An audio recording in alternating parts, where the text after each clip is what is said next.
மாண்புமிகு முனைவர் சௌமியா அன்புமணி அவர்கள்.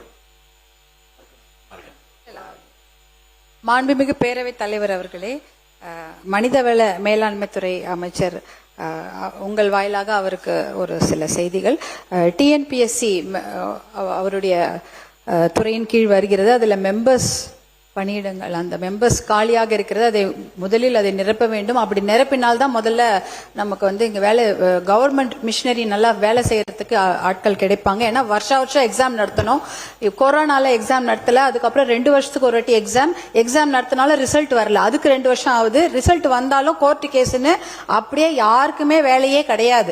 எந்த ஒரு பணியிடங்கள் பார்த்தாலும் எல்லாருமே கோர்ட் கேஸ்ல தான் இருக்கிறாங்க. 10 வருஷமா எக்ஸாம் எழுதி இருக்கிறாங்க, சர்டிபிகேட் வெரிஃபிகேஷன் போயிருக்கிறாங்க, ஆனாலும் அவருக்கு வேலை இல்லை. இந்த விஷயத்தெல்லாம் கொஞ்சம் இந்த குறைகளை கண்டிப்பாக நிவர்த்தி செய்ய வேண்டும். வருஷம் எக்ஸாம் நடத்தி அதுல ரிசல்ட் வழக்கு எதுவுமே இல்லாம அவர்களுக்கு வேலை வாய்ப்பு வழங்கப்பட வேண்டும். போக்குவரத்து துறையில இப்ப பாத்தீங்கன்னா கிட்டத்தட்ட 45% 50% மட்டும்தான் கவர்மெண்ட் ஸ்டாஃப் இருக்காங்க. மிச்சம் எல்லாமே டெம்பரரி. நம்ம மாநகராட்சி பேருந்துல பார்த்தாலே ஓட்டுநர், நடத்துனர் எல்லாமே டெம்பரரி ஸ்டாஃப் தான். குரூப் டி, அந்த குரூப் 4, குரூப் 4 அதுல எல்லாமே ஒப்பந்தம், தற்காலிக டெம்பரரி பணியாளர்கள் தான் இப்போது இருக்கிறாங்க. அந்த முழுமாத அசிஸ்டன்ட் போஸ்டே இல்ல. இதையெல்லாம் நிவர்த்தி செய்ய வேண்டும் என்று அன்போடு கேட்டுக்கொள்கின்றேன். இதே சமயம் வருவாய்த்துறை, நம்மளுடைய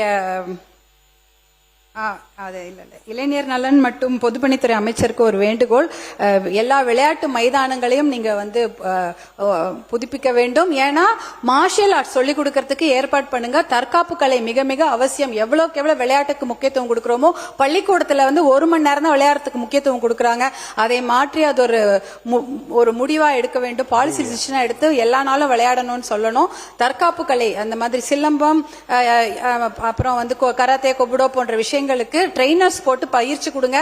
அந்த போதை மது பழக்கத்துல இருந்து இளைஞர்கள் அதுல இருந்து வெளில வருவாங்க. டிசிப்ளின் லைஃப் ஸ்டைல், பெண்களுக்கும் அது ஒரு பாதுகாப்பாக அமையும். அதை உங்கள் மூலம் தெரிவித்துக் கொள்கின்றேன். ஒரே ஒரு விஷயம், அதே போல எல்லா இடத்துலயும் மேம்பாலங்கள்லாம் கட்டப்படுகிறது. அப்ப மேம்பாலங்கள்லாம் கட்டப்படுற இடத்துல ஊருங்க துண்டிக்கப்படுகிறது. இந்த பக்கம் ஒரு 10 ஊர் மாட்டிக்குது, அந்த பக்கம் 10 ஊர் மாட்டிக்குது. அவங்களால போய் வர முடியல. அவர்களுக்கு ஒரு அண்டர் பாஸோ இல்ல மேல இன்னொரு மேம்பாலம் அந்த மாதிரி ஏதாவது ஒண்ணு ஏற்பாடு செய்யும்படி கருணையுள்ளத்தோடு அதை பரிசீலிக்கும்படி கேட்டு பேரவை தலைவர் வாயிலா கேட்டுக்கொள்கிறேன். நன்றி, வணக்கம். அமைச்சர்.